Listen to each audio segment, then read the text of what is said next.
Алдыңғы видеода біз менталдық денсаулық дегеніміз не және оны қалай сақтап қалу керек екені туралы айтқан болатынбыз.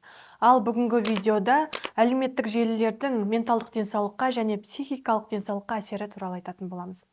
Әлеуметтік желілер біздің психоэмоционалдық денсаулыққа қатты әсер етеді, және бұл бұрыннан дәлелденген факт.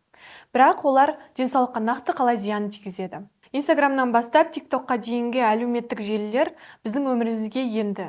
Олар арқылы біз қарым-қатынас жасаймыз, жұмыс істейміз, бизнесті жүргіземіз және тағы да басқа көптеген әрекеттер жасаймыз.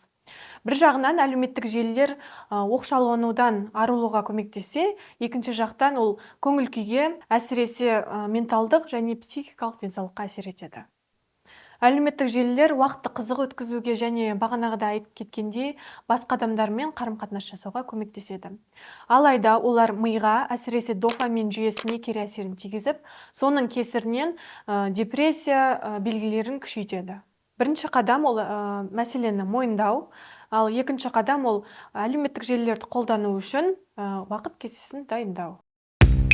Өміріңізді өзгерткіңіз келе ме? Онда дәл қазір бізбен бірге болыңыз. De facto FM